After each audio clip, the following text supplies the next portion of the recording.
back to Old Fashioned Graces. Today in this video we're going to talk about things I've changed my mind on, pregnancy and birth edition, from my pregnancy / birth with our first to now looking forward to our birth of our fifth baby. So as the normal disclaimer and preface, these are my opinions. This is based on the research that I have done. I highly encourage you to talk to your provider, to do your own research, and to make your own decisions based on this stuff. A lot of this is based on our health history and what we have decided to do and what is best for our family. I'm sure I've missed some of these, so if I have and you like this, I will come back on and make a part 2. Yeah, let's get started. These are in no particular order. They are just how the ones that came first to mind down through the last. So first off, we have ultrasounds. So as you may know, if you watch my videos, we are a home birth family. That is always the plan, although we are open to transfer if that becomes medically necessary. Thankfully, so far, with 4 pregnancies and births, it has not become necessary. I've actually got to have 4 water births, which was wonderful, and I loved it. That just kind of gives you a context of what framework we're working with. We work with a midwife, a certified private midwife. She is great. She is wonderful.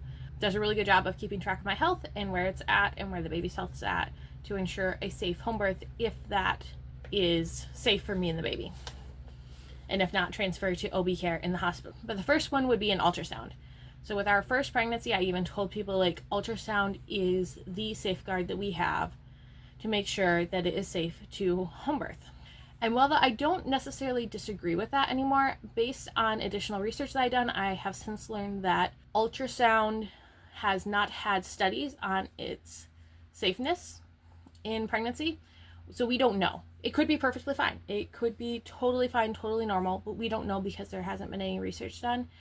And in fact, the American College of Gynecologists and Obstetricians says that it should only be used when medically necessary. And so I agree with them on that. So how we view it now is that we don't plan to have an ultrasound unless we feel that it becomes necessary. So with my last pregnancy, we had an ultrasound at like 36, 37 weeks to check on the baby because it was in a weird position and we couldn't quite tell what was going on based on just the palpating, which is the feeling, the midwife feeling my stomach to feel the baby's position. She couldn't quite tell what was going on. And so we went in, got an ultrasound, found out the baby was just in a little bit of a wonky position, but wasn't breech, just had head down, but like hands and feet all balled up near its face. That's why she couldn't figure out what exactly was going on. Got the ultrasound done. Everything was great.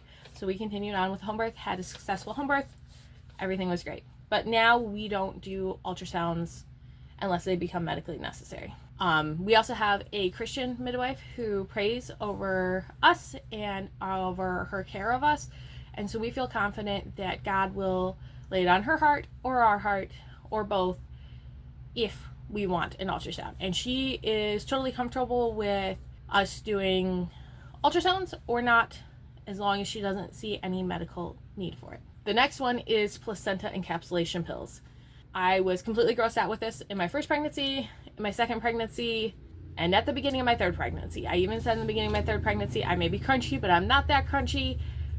And then the last trimester hit with my third pregnancy. And I have a history of anxiety and depression in general, not even related to postpartum. It's just something I've struggled with since I was a teenager.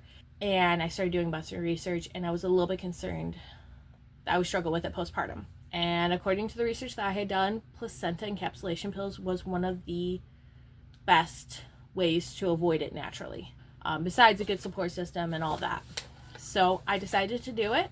Another thing to know is that my cycles come back really early postpartum, like at 4 to 6 weeks postpartum, which is insanely early in my opinion, but my body did not ask my permission. So after my third baby was born, I got my placenta encapsulated and I took those pills and it really helped. I also did not get my cycle back for 3 months, which was incredible for me. We also breastfeed round the clock, throughout the night, on demand, no bottles, occasionally pumping just if I'm engorged, but we do the ecological breastfeeding. Like, I mean, my babies don't get 4 hours of sleep stretches at night. They just love to eat. And so even with that, I still tend to get my cycle back between 4 to 6 weeks, but that time I did not. I got it back at 12 weeks and I was thrilled. And yeah, it was great. It worked out well. Definitely a mind over matter thing to take them. They're not gross to take, but it was just I did it because I felt like it was important, not because I really wanted to. And so this time I am planning on doing that again and taking them, and just it helped so much with my third. I'm hoping it will help this much this time around. I will let you know how that goes. So that is something I've definitely changed my mind on, but I'm still not to the point of like loving it. It's just kind of necessary, in my opinion, for me. The next is circumcision. So this is kind of funny because we have only had girls so far. We do not know what this fifth baby is going to be. But with our first, we had decided during the pregnancy, if it was a boy, we would circumcise. And obviously this is a personal decision and all of that. But after our first was born, when we were pregnant with our second, we did some more research. And we came across this principle in the Catholic faith. And it is debated among Catholics. So I'm not saying that if you're a Catholic and you do circumcise, that you're disobeying the church. But there's this principle that you don't remove healthy tissue surgically. You're only supposed to have surgeries that are medically necessary. And circumcision is not medically necessary. I mean, even for people who choose to do it for their sons, I think it's good. And I'm not judging people who choose to do it. It is just, it's not necessary. It is a personal choice. And after doing some more research and some more thinking about it, and honestly after seeing the aftermath of some of our nephews getting circumcised, and the doctor did a great job, our family took really great care of these little boys. There wasn't like there was any complications or anything went wrong. We just decided that for us, it's not something we want to do. If we ever have a son, that is not something we plan on doing. Which kind of brings us to the next thing, which is vitamin K. So again, this is a do your own research, look at your family history, look at your medical history, decide what's best for you. I have really high clotting factors. My family tends to have really high clotting factors. And so we decided that we would not do the vitamin K shot with our first. We knew we weren't going to do the shot, but we decided to do the oral vitamin K. And after she was born, I just found myself not staying on top of giving it to her all the time. And just through that postpartum, I realized it wasn't important to me. I didn't think that we personally needed it for her. I didn't think she needed it. Again, if you have a son and he's getting circumcised, that's a different story because you're obviously having a surgery. There's going to be bleeding. But we decided that it wasn't something that we felt was necessary for our family. So from now on, the plan is to not do vitamin K drops unless something changes in like my health history on one of the pregnancies to suggest that it would become necessary. Otherwise, we're going to say that since I have a very high clotting factor, that our babies will be fine and shouldn't have a risk of bleeding out. And also, we have access to emergency rooms. They could give the vitamin K shot then if necessary. The benefit that we have is we are 30 minutes from 2 different emergency rooms. So although we are doing our best to make the best health decisions for our family, this is not the same as like a pioneer woman making these decisions out west with no medical care. We have the benefit of having modern medical care, which I am so thankful for and really, really appreciate having it there. As someone who's had 3 siblings in NICU, I am so thankful for modern healthcare. I have had 2 siblings have heart surgery. One had open heart surgery at 5 months old. I've had a sibling that ended up in the hospital with anaphylaxis. I am so, so thankful for modern medical care and the wonders that it can do. I just don't think that you need to use it every time. So on that whole like newly postpartum right after birth thing is the hearing screening. So this I kind of changed my mind on when our second child was born. We went to our 1-week checkup and she failed her hearing screening because she wouldn't stay still long enough. Even with nursing, even with being asleep, she hated it. And that's when I realized that she failed it, and I was like, it's fine. I know she can hear. And when I said that, I was like, well, this is stupid then. If I don't care whether she fails because I know she can hear, because she reacts to us,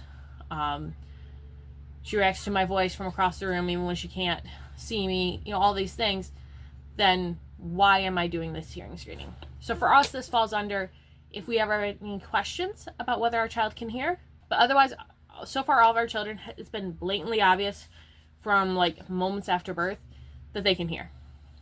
And so I don't see the need to do a screening that makes them miserable that I already know the answer to. Next would be the blood spot test on our list. And this is one we did with our first two. And then after that, we decided that my husband and I have the same genetics we've always had. And although it's possible for them to have, each baby could have a random genetic defect, there's a lower chance with the more children you have. And so we decided that for future children, that's not something we're going to do automatically.